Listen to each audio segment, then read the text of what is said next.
Chapter 29. Min Lee's screams seemed to freeze in the air. The tiger leapt at her, his scowling mouth glittering with pointed teeth, his blade like claws rushing toward her. Min Lee knew there was no escape. But a flash of red violently knocked the attacking claw away. Min Lee gasped as Dragon roared, the tiger's claws ripping into his arm. With the brutal force of his other arm, the dragon threw the tiger back, forcing it to fly in the air. Go away, Dragon thundered in a voice that even made Min Lee quake. She would never have imagined Dragon could speak that way. The tiger glared like a spoiled child.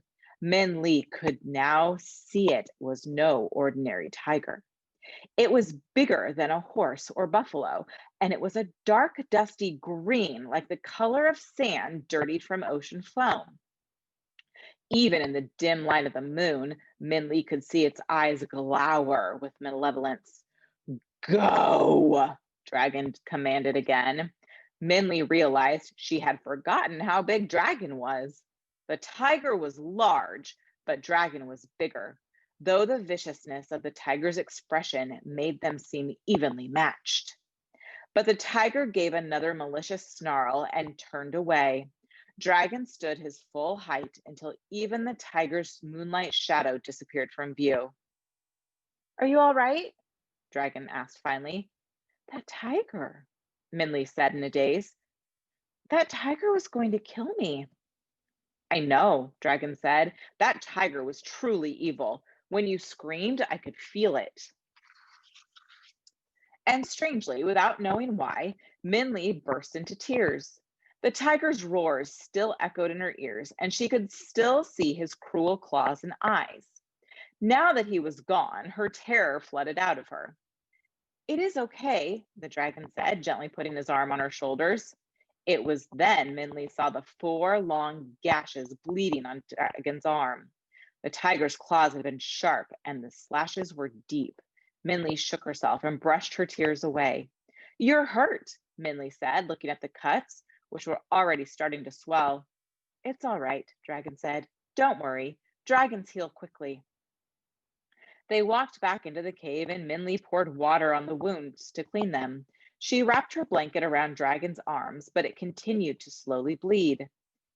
As he lay down, Min Lee noticed Dragon's eyes fade and blur.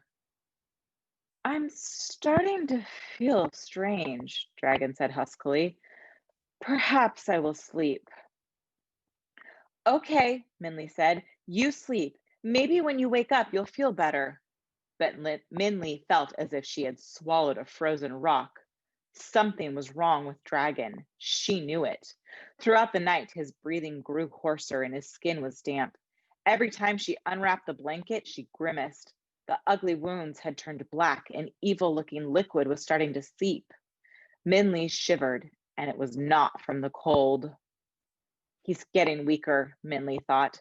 Something is very wrong. I have to do something. Dragon needs help, but I don't want to leave him.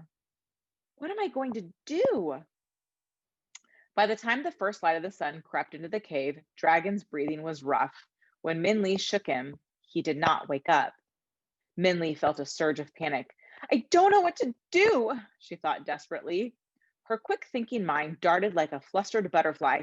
I know, she thought. I will go to that village. Maybe someone there will know what to do. Min Lee stood up and whispered into Dragon's ear. I'm going to get help. I'll be back soon, I promise. Just hold on until then, okay? The dragon did not respond, and Min Lee felt tears start to form in her eyes. Quickly, without even gathering her things, she turned and left. It was mid-morning outside, and Min Lee squinted in the sun. The wind still blew bitterly, but she didn't even notice. Instead, Min Lee began to run toward the patch of yellow in the distance.